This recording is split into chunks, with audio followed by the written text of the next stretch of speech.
Olá, está no ar o programa Jogo Limpo aqui na sua Imagem TV. Para nós é sempre motivo de muita alegria, muita honra receber a sua audiência. Seja bem-vindo ao nosso programa. No programa de hoje nós vamos repercutir um pouco a crise política, aliás, continuar repercutindo a crise política que nós vivemos em nosso país, a votação do impeachment lá na Câmara dos Deputados, como ela se deu, e também a continuação desse processo, já que uma comissão já está instituída no Senado Federal para dar continuidade ao processo e dentro aí do processo regimental, a presidente Dilma pode ser impedida aí de continuar a presidência do país nos próximos dias. Para conversar sobre esse assunto, eu converso com um mestre em História e doutorado, que tem também doutorado em Ciências Políticas, professor Weber Oliveira. Ele vai falar um pouco para a gente, fazer uma análise sobre essa situação. E eu converso também com dois deputados federais, um que votou contra e outro que votou a favor do impeachment. Converso com o deputado federal Lelo Coimbra, do PMDB, que votou favoravelmente ao impeachment, e o deputado federal Helder Salomão, que é do PT, e votou contra o processo de impeachment. O programa Jogo Limpo já está no ar, não saia daí, é só o tempo de rodar a vinheta.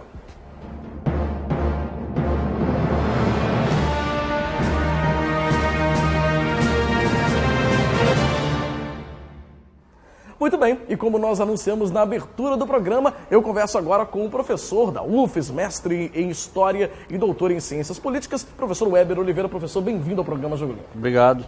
Prazer recebê-lo aqui para analisar esse momento político que nós estamos vivendo, né, professor?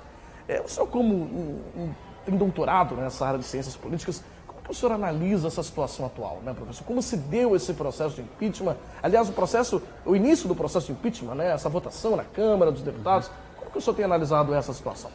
Bom, em primeiro lugar, que se considerar que impeachment é um dispositivo legal previsto na Constituição, cujo rito é regulamentado desde 1951, quando Getúlio Vargas passou por um processo semelhante, embora naquela ocasião tenha sido arquivado pela Câmara dos Deputados, e depois, mais recentemente, o presidente Fernando Collor, que não chegou a sofrer o impeachment, ele sofreu um processo, mas ele renunciou antes de ser afastado por meio desse dispositivo, e agora com a presidente Dilma. Analisando do ponto de vista político e também, de certa maneira, do ponto de vista jurídico, eu vejo todo esse processo com muita preocupação, porque eu o compreendo como uma quebra de legalidade, né? Na medida em que o impeachment, esse dispositivo, foi criado para casos absolutamente excepcionais num sistema presidencialista, né? O que são casos excepcionais? Casos em que haja flagrante delito, ou seja, justa causa para ocorrer o afastamento do presidente. E a gente nota alguns problemas aí no processo, na condução do processo de impeachment contra o presidente Lula. Começo pelo próprio vício de origem do processo, né? Da instauração do processo. Nunca é demais lembrar que o presidente Eduardo Cunha, presidente da Câmara, né, dos Deputados, aceitou o processo após a presidente Dilma ter se recusado a mobilizar a bancada do PT a votar contra a impetração do processo por quebra de decoro parlamentar na Câmara dos Deputados contra ele, Eduardo Cunha. Então já tem um vício de origem aí importante. Ou seja, não tem como negar que o processo foi aceito pelo Eduardo Cunha como uma forma de fazer chantagem em relação ao presidente da República. Já que ele já era processado pelo Supremo Tribunal Federal, já tinha comprovadamente contas no estrangeiro e que estava tentando, já se movimentando, para se safar do processo da Câmara dos Deputados. Então esse é um primeiro problema, né? Nunca é demais lembrar que todos os presidentes da República, desde a nova República, contra eles foram impetrados processos de impeachment. E eu me refiro desde o presidente Zé Sarney, o presidente o Fernando Collor, Itamar Franco, Fernando Henrique Cardoso e o Lula. Inclusive algumas dezenas de processos foram protocolados na Câmara contra o presidente. Isso é normal em presidencialismo de coalizão, relativamente normal. Por que esses pedidos não foram aceitos? Porque havia uma coalizão relativamente bem estruturada por esses governos, com exceção do Collor. Collor caiu porque não tinha uma coalizão. E agora voltou-se a se acatar o pedido de impeachment diante dessa conjuntura de dissolução, digamos assim, de uma coalizão que se perdurava desde o segundo governo Lula, que era PT-PMDB, como os dois partidos majoritários, e que, de certa forma, agora no segundo governo Dilma, se dissolveu, né? Então o pedido passou por conta desse cenário de dissolução, digamos, da coalizão.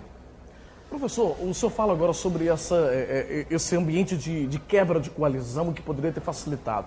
O senhor não acha que exatamente por ter essa quebra de coalizão, por a presidente Dilma Rousseff ela não ter mais esse apoio do Congresso Nacional, aí estamos falando da Câmara dos Deputados, do Senado mesmo, do Congresso como um todo, ela não perdeu totalmente então, a condição de governar, mesmo sendo talvez, como o senhor colocou, tendo essa preocupação pela ilegalidade do processo? Mas será que ela tem condições de governar o país diante desse cenário? Nós estamos deixando bem claro, diante desse cenário, tirando um pouco a questão da legalidade, saindo um pouco desse âmbito, ela perdeu a condição? Bom, perdeu porque a Dilma, ela tem um perfil, ela é uma tecnocrata, ela não é uma política de origem, embora tenha se envolvido na guerrilha armada, tenha participado de uma série de ações de ativismo político na sua juventude, ela é um quadro técnico formado no brizolismo. E ela tem um perfil técnico, ela tem uma trajetória marcada na administração pública e ela é pouco afeita a fazer essa política, digamos, clássica do nosso presidencialismo de coalizão, que é estabelecer esses arranjos pautados no toma lá da cá, típico da nossa constituição de poder, por assim dizer. O que eu estou querendo dizer? Nós temos um legislativo absolutamente fragmentado, atualmente nós temos 29 partidos com representação na Câmara dos Deputados, com alguns poucos partidos com grande envergadura, de modo que nenhum presidente da República, com o seu próprio partido, é capaz de fazer um governo de coalizão. Então é preciso buscar arranjos, acordos com os partidos de maior envergadura, no caso do PMDB, hoje é o fiador do processo político. Seriam essas coligações, né, professor? Exatamente. E, no final das contas, você tem que negociar com pequenas gangues partidárias. E aí é no base do toma lá da cá. A Dilma é pouco afeita a isso. A Dilma sofre um castigo hoje por ela estar fazendo a coisa certa, que é não partir para essa negociata. Mas o partido dela, ainda tendo como Lula como presidente, o ex-presidente Lula, tinha essa habilidade. Será que não faltou talvez um relacionamento dela melhor com o partido e talvez para poder lidar melhor, saber ser um pouco mais político nesse processo? Essa é a grande queixa que se faz em relação à Dilma, que ela tem pouca afeição a essas articulações políticas, né? Ela gosta mais, ela tem uma tendência mais a fazer as coisas por dentro das instituições, entende? Seguindo o trâmite burocrático, digamos assim. Essa, inclusive, é uma queixa que foi pega num grampo, num daqueles grampos ilegais do juiz Moro, do Zé Guimarães, reclamando com Lula, não sei se você se recorda, que ela não fazia política, que ela era muito burocrática, quer dizer, esse é um perfil da presidente. Agora, isso não é justificativa para se utilizar um dispositivo que é legal, porém excepcional, que deve ser usado numa excepcionalidade. Veja, o governo Dilma, eu sou crítico do governo Dilma, é um governo, a meu ver, muito ruim, mas isso não é justificativa para... Impeachment não é remédio para governo ruim. Se você considera o governo ruim, faça campanha nas eleições, nos processos eleitorais, e eleja o candidato que você acha que é o mais adequado para...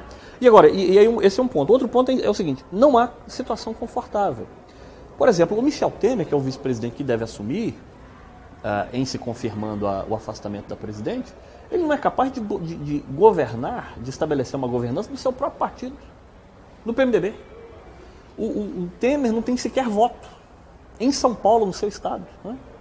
Sempre foi eleito pelas beiradas, ou como suplente. Assumia como, quer dizer, na condição de suplente, na vacância do titular, assumia como suplente como deputado federal. Ele teve uma votação um pouco mais expressiva nos anos de 98 e 2002, que foi o auge da carreira política dele. Depois veio também numa queda importante no seu cabedal eleitoral, por assim dizer. Ele vai ter condições de reunir forças para estabelecer uma governança? Eu tenho muitas dúvidas, né? Entendo eu, e aí eu estou falando na condição mesmo de analista, que é muito mais temerário os riscos de uma quebra de legalidade do que tentar se fazer um atalho e construir um arremedo de governo, né, nesses próximos 2 anos, do que manter um presidente ruim que pode consertar. Quer dizer, então acho que essa questão tem que ser colocada na balança. Tá certo. Professor, nosso tempo já encerrou, infelizmente, né? Nossa direção já está avisando ali, mas quero te agradecer pela sua participação, por ter vindo ao nosso programa, ter aceito o convite, comentar um pouco sobre esse cenário, essa situação, e a gente espera, né? Eu tenho falado isso com todos os nossos convidados, a gente espera realmente que essa situação se normalize, seja como for, mas que o país possa voltar para o rumo do crescimento e que a economia possa estabilizar. O povo brasileiro está sofrendo muito com essa situação, a gente não tem dúvida disso. É o que esperamos. Agora, não haverá situação confortável. Né? Isso é importante. Até porque a crise econômica não tem muita relação com a crise política. É preciso desvincular essas duas coisas, né? Para melhor informarmos o senso comum. Né? Quer dizer, uma coisa é a crise política, que tem, evidentemente, inter-relação com alguns elementos da economia, mas a crise econômica que nós vivemos no momento tem muito mais a ver com um problema internacional, sobretudo o problema da indexação, do aumento do preço do dólar, né, do que propriamente com questões políticas. É importante observar essa questão. Tá certo. Obrigado, professor Weber. A gente vai para um rápido intervalo e já a gente volta.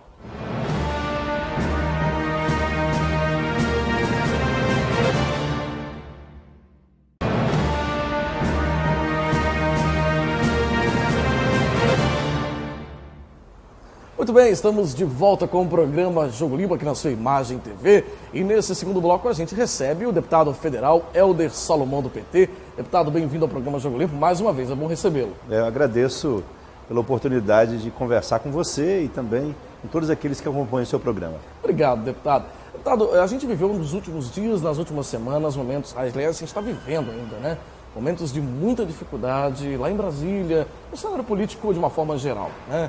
O governo federal perdeu a votação lá na Câmara dos Deputados, né, da qual o senhor faz parte, como deputado federal. Como que foi aquela votação, hein, deputado? O governo parecia acreditar até no último momento que iria conseguir os votos necessários para interromper o processo, não é isso?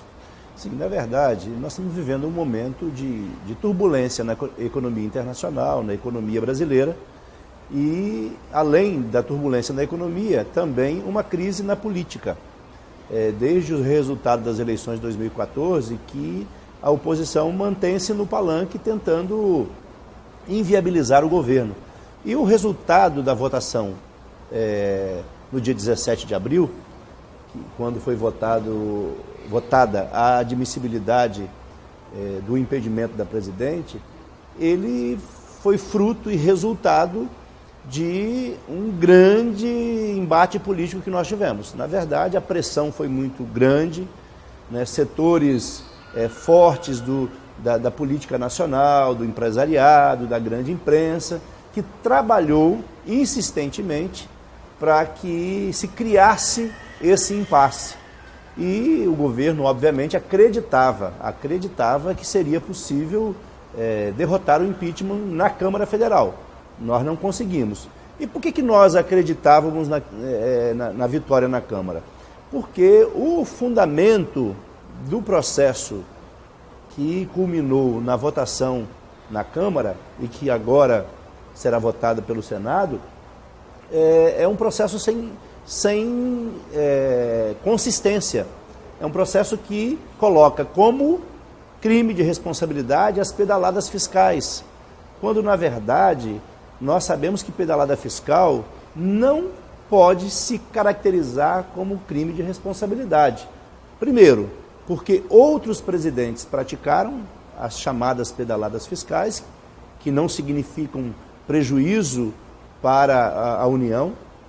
Pelo contrário, foram antecipações feitas pelo governo para conseguir manter funcionando Bolsa Família, Minha Casa Minha Vida, FIES e outros programas. E isso também foi feito por governos passados, foi feito e é feito hoje por alguns governadores e por muitos prefeitos.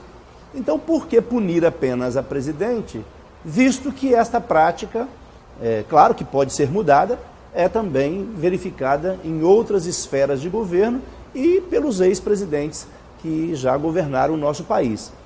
Nós acreditávamos que essa tese ela teria que ser derrubada, porque eu disse já várias vezes, no meu posicionamento na Câmara e para a imprensa, que se tivesse uma prova concreta de que a presidente Dilma praticou corrupção ou crime de responsabilidade, eu seria o primeiro a pedir o afastamento dela. Porque, obviamente, que alguns não gostam do partido dela, não gostam do governo, ela está com baixa popularidade. Até aí, faz parte da democracia. Só que quando a gente não gosta de um governante, quando ele está mal avaliado, simplesmente ele não deve ser retirado do governo, ele deve trabalhar para melhorar a performance do seu governo, da sua gestão, na eleição seguinte o povo é que decide se esse governante continua ou não. A alternância no poder ela tem que ser feita através do voto. Agora, caracterizou crime, corrupção no exercício do mandato, aí nós, obviamente, temos que ter uma ação que pode ser um impeachment, porque ele é legítimo, é constitucional, desde que haja fundamento. E as demonstrações públicas, o Brasil hoje acabou se dividindo. No primeiro momento era 80% a favor do impeachment e 20% contra. Isso foi mudando ao longo do tempo com o debate. Nós já temos pesquisas hoje que mostram que praticamente a população está dividida no Brasil. Os que defendem o impeachment são em pequena maioria, não é mais aquela distorção que havia. Os juristas estão divididos, né? Os advogados estão divididos. Então não há uma unanimidade, não dá para comparar esse processo com o processo de Collor, que foi um processo de unanimidade. O Brasil todo, né, a classe política, jurídica, a população se manifestou pela saída dele. Agora, deputado, desculpa até te interromper, mas como a gente já tem uma comissão hoje já instituída, né, o nosso tempo já está até chegando ao próximo final, por isso que até estou querendo acelerar um pouquinho a nossa conversa. Já tem uma comissão instituída também no Senado para dar continuidade, já que o processo foi aprovado lá na Câmara dos Deputados, né, na Câmara Federal. Segundo as especulações e até mesmo uma pesquisa que foi realizada nesse tempo, aparentemente existe uma maioria aqui também dentro do Senado que vai aprovar o impeachment, inclusive já a quantidade de votos necessária para impedir mesmo a presidente da República, né? O governo acredita ainda que pode modificar esse quadro mesmo ainda nesse cenário, nesse espaço difícil ali dentro do Senado? O quadro no Senado é difícil, como era Estava difícil na Câmara, exatamente. Mas acontece, como eu falei anteriormente, que está crescendo no Brasil uma massa crítica e uma opinião de que o impeachment não vai resolver o problema do Brasil. Porque o que você quer, eu quero, e que a população do brasileira quer? Quer que a gente supere a crise econômica, que o Brasil volte a crescer, a gerar emprego e a melhorar a vida do povo, como aconteceu nos últimos 12 anos. É isso que nós queremos. O problema é que uns apontam um caminho, outros apontam outro caminho.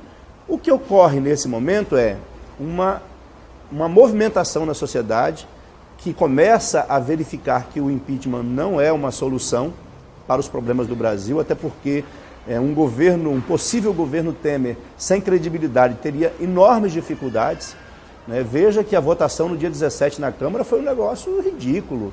Deputados, ao invés de fundamentar o seu voto, eu voto a favor, eu voto sim porque ela fez isso, praticou esse crime de responsabilidade, votaram pelo pai, pela mãe, pelos filhos. Eu também adoro a minha família, né? Adoro a minha cidade, mas não é isso que justifica o voto a favor ou contra. Eu amo Cariacica, mas eu não posso votar porque só por causa da minha cidade, ou da minha filha, do meu filho que eu amo, da minha família. Enfim, está havendo também uma movimentação na comunidade internacional. Manifestações cada vez mais fortes, não de órgãos de imprensa voltados para a esquerda, né? Estamos falando aí de The Guardian, estamos falando de New York Times, de Le Monde, ou seja, órgãos de imprensa que não são caracterizados como órgãos de imprensa voltados, né, para um movimento de esquerda no mundo. E isso pode, sim, criar um ambiente para alterar esse cenário no Senado. Agora, nós sabemos que será mais uma batalha difícil e o que eu sinceramente quero é que a gente resolva esse problema político e o Brasil volte a crescer e gerar oportunidade para todos os cidadãos, gerando emprego e gerando, né, educação e saúde de qualidade. Deputado, quero te agradecer muito pela participação, por estar mais uma vez no programa Jogo Limpo, aceitar o nosso convite, conversar sobre esse cenário difícil que a gente vive no nosso país, né, de muita instabilidade política e econômica, né? E a gente espera, como nós já falamos em outros programas aqui, que esse problema realmente se normalize, se resolva, né? Arrume-se uma solução e que o Brasil volte a se desenvolver e a crescer como estava antes. Obrigado pela sua participação mesmo. Eu que agradeço e um abraço, parabéns pelo seu trabalho.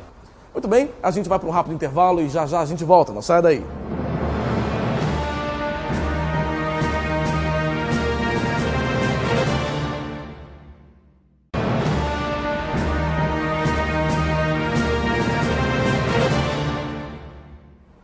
Muito bem, estamos de volta com o programa Jogo Limpo e nesse terceiro e último bloco a gente recebe o deputado federal Lelo Coimbra do PMDB. Deputado, bem-vindo ao programa Jogo Limpo. Um abraço a você e aqueles que nos acompanham. Deputado, momentos de turbulência em Brasília, né? A Câmara dos Deputados lá acaba de votar, há poucos dias votou a admissibilidade do processo de impeachment pela presidente Dilma Rousseff. Como que se deu esse processo turbulento lá em Brasília? Esse processo foi um processo muito claro. A presidente cometeu crime fiscal e orçamentário. Aqueles que tenham dúvida ou tiveram dúvidas, não tenham. Nos anos especialmente 2013 e 2014, mas mais claramente 2014, foi produzido no orçamento da União, por ações que nós consideramos improbidade, portanto é crime, que gerou um buraco no nosso orçamento da União de 100 bilhões. Esse buraco é que ajudou a fazer grande parte da crise que nós estamos vivendo, de desemprego, de empresas fechando e de um monte de desarranjo na nossa economia. Portanto, é um crime e as suas consequências. Ninguém pode ser abonado à sua cabeça sem considerar o que foi feito e sem considerar as consequências que todos nós, você e todos nós, estamos pagando por ela. Deputado, o governo federal, o governo Dilma, acreditava que a todo momento poderia ainda inverter aquela situação, os números dos votos mesmo lá na Câmara. E não foi o que aconteceu. O número, inclusive, foi bem maior do que precisava para a admissibilidade do processo.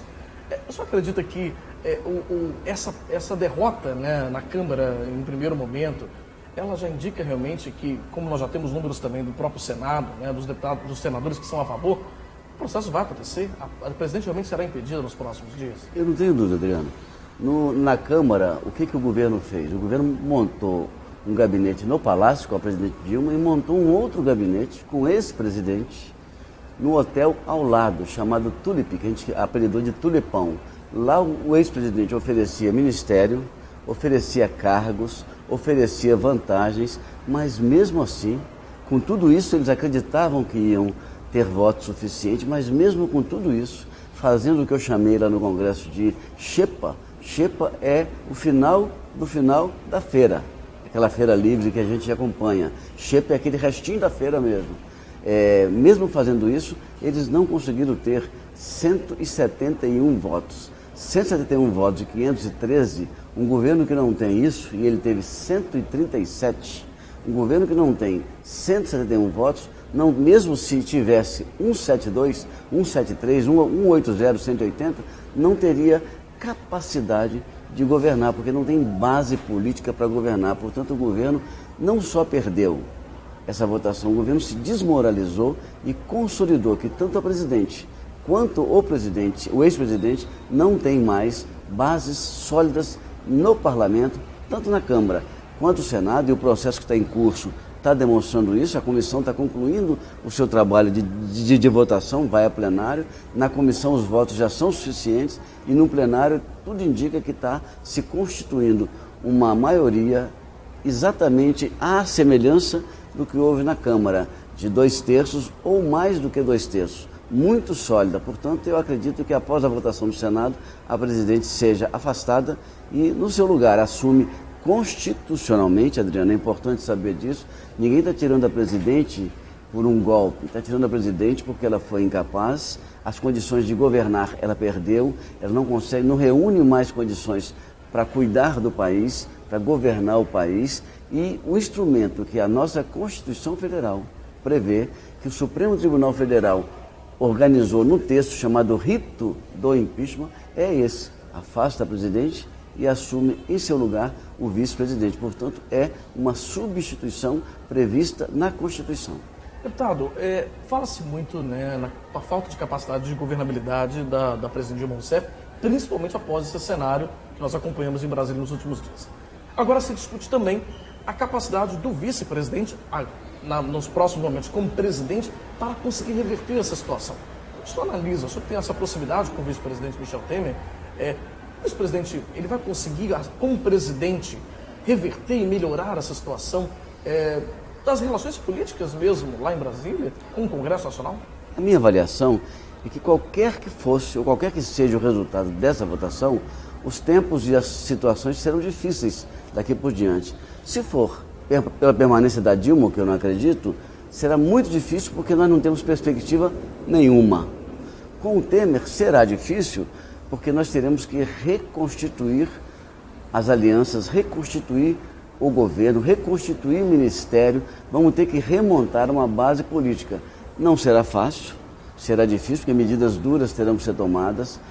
Pessoas que têm capacidade de tocar ministério terá que ser convidada, e tem muita gente que já topa assumir esse desafio. Os ministérios, que hoje são 39, terá que ser enxugado, e já tem uma proposição que trará esses ministérios para 25, portanto, para enxugar mesmo. Ao enxugar, vai ter que diminuir a oferta de cargos, portanto, vai ter que conversar com os aliados, com os parceiros, que o importante é fazer com que a estrutura de governo tenha a capacidade de funcionar e possa ser apresentada à sociedade que o esforço de mudança, o esforço de dar um novo momento foi feito. Portanto, eu acredito que o esforço e a mudança já são um fluxo positivo para as pessoas acreditarem que é possível. A economia já começa a tomar um novo ânimo. Nós temos que dar conta e oferecer instrumento para isso. Até porque, deputado, as medidas que o Michel Temer vai precisar tomar não são nada populares, né? Vamos ter que ter não somente essas medidas dentro da casa administrativa, vamos dizer assim, né? Lá no Planalto, mas também medidas que não são muito populares para a população, não são muito favoráveis para a população, como, por exemplo, cortes de algumas situações, talvez, algumas reformas que seriam necessárias para se reestruturar a economia também. Sem dúvida.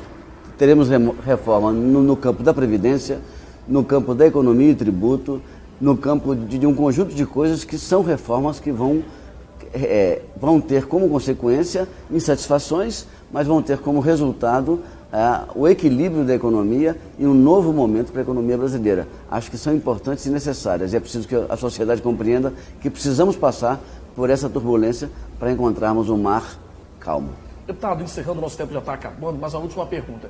No seu palpite, né, com a sua opinião particular mesmo, quanto tempo a gente precisaria ainda para o Brasil talvez voltar para o rumo do crescimento após o impedimento da presidente? A sua opinião particular mesmo? Olha, criando um ambiente estável, em 6 meses a gente cria um ambiente, tudo correndo bem, mesmo com as dificuldades, mas para poder voltar aos trilhos e estar seguro, eu acho que pelo menos uns 2 anos, até 2018, para que a gente tenha uma segurança de país, uma segurança que possamos, numa eleição de 2018, oferecer um bom debate com a sociedade e dar um novo passo com uma nova perspectiva. Maravilha. Deputado, muito obrigado pela sua participação, obrigado por ter vindo ao programa Jogo Limpo, mais uma vez retornando aqui ao nosso programa, seja sempre bem-vindo aqui. Obrigado. E a gente encerra aqui o programa Jogo Limpo de hoje. Obrigado pela sua audiência, pela sua companhia. Hoje o nosso programa falou sobre a crise política, crise que vive o nosso país, né, com a possibilidade muito iminente de impeachment da presidente Dilma Rousseff. Lembrando que o nosso programa inédito é exibido todas as quartas-feiras, às 7h30 da noite, com 2 reprises diárias, às 11h30 da manhã e 7h30 da noite. E também transmissão simultânea pela internet, imagem.tv.br/ao vivo. Mande também a sua sugestão de pauta pra gente. Contato@fabianorossi.com.br. Obrigado pela companhia. Até semana que vem. Tchau, tchau.